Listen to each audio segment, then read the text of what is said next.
মানুষের ব্লাড ব্যাগে হাজার লিটার ছাগলের রক্ত, হায়দ্রাবাদের তল্লাশি অভিযানে স্তম্ভিত পুলিশ। মানুষের ব্লাড ব্যাগে পশুর রক্ত, চাঞ্চল্যকর এই ঘটনায় শোরগোল পড়ে গিয়েছে তেলেঙ্গানার হায়দ্রাবাদে।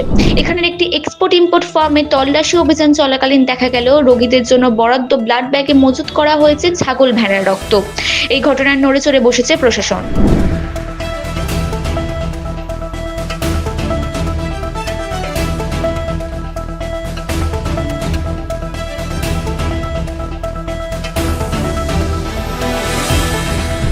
গোপন খবরের মাধ্যমে কেন্দ্রীয় ড্রাগ কন্ট্রোল বিভাগের আধিকারিকরা হায়দ্রাবাদ পুলিশ আর রাজ্য ড্রাগ কন্ট্রোল আধিকারিকদের সাহায্যে অভিযান চালায় এই ফার্মে।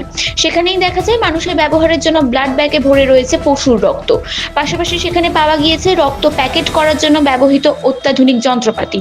ফার্মে অভিযান চালিয়ে কয়েকটি autoclave machine, laminar airflow unit, 110টি ভর্তি রক্তের ব্যাগ সহ 60টি খালি রক্তের ব্যাগ উদ্ধার করেছেন তদন্তকারীরা।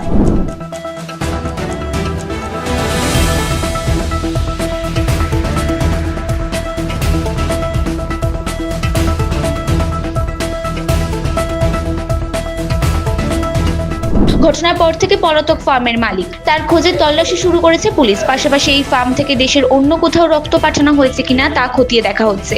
যে বা যারা এই কাজের সঙ্গে যুক্ত আছে তাদের খুঁজে বের করে কঠোর শাস্তি দেবে বলে জানিয়েছেন প্রশাসন। Bureau report, TV19 Bangla.